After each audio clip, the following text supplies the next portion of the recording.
Hello ಎಲ್ಲರಿಗೂ, ನಾನು ನಿಮ್ಮ ಶ್ವೇತಾ ಜಗದೀಶ್.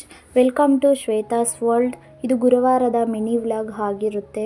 ಮಧ್ಯಾಹ್ನ ಊಟಕ್ಕೆ ಹಾಗಲಕಾಯಿ ಫ್ರೈ ಮಾಡ್ಕೊಳ್ಳೋಣ ಅಂತ ಒಂದು ಗ್ಯಾಸ್ ಹಚ್ಕೊಂಡು ಕಡಾಯಿ ಇಟ್ಕೊಂಡು ಅದಕ್ಕೆ ಎಣ್ಣೆ ಹಾಕ್ಕೋಬೇಕು.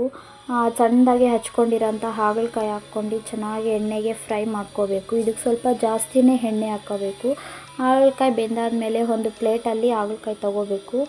ಅದೇ ಕಡಾಯಿಗೆ ಸಾಸಿವೆ, ಜೀರಿಗೆ, ಕರಿಬೇವು, ಈರುಳ್ಳಿ, ಮೆಣಸಿನ್ಕಾಯಿ ಹಾಕ್ಕೊಂಡು ಫ್ರೈ ಮಾಡ್ಕೋಬೇಕು. ಈರುಳ್ಳಿ ಬೆಂದಾದಮೇಲೆ ಟೊಮೊಟೊ, ಉಪ್ಪು ಹಾಕ್ಕೊಂಡು ಬೇಯಿಸ್ಕೋಬೇಕು.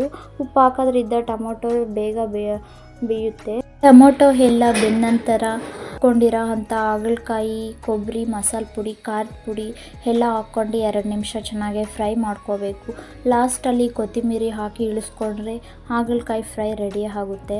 ಶುಕ್ರವಾರಗೆ ಅಂತ ಗುರುವಾರನೇ ಪೂಜೆ ಸಾಮಾನೆಲ್ಲ ತೊಳ್ಕೊಂಡು ಕ್ಲೀನ್ ಮಾಡ್ಕೊಳ್ಳೋಣ ಅಂತ ಎಲ್ಲ ಪೂಜೆ ಸಾಮಾನೆಲ್ಲ ಕ್ಲೀನ್ ಮಾಡ್ಕೊಳ್ತಾ ಇದ್ದೀನಿ. ಶುಕ್ರವಾರ ಬೆಳಿಗ್ಗೆ ಎದ್ದು ಫ್ರೀಯಾಗಿ ಕೆಲಸ ಎಲ್ಲ ಮುಗಿಸ್ಕೋಬೋದು ಪೂಜೆದು ಅಂತ ಗುರುವಾರನೇ ಆಲ್ಮೋಸ್ಟ್ ಎಲ್ಲ ಕ್ಲೀನ್ ಮಾಡ್ಕೊಳ್ತೀನಿ ಪೂಜೆ ಸಾಮಾನು.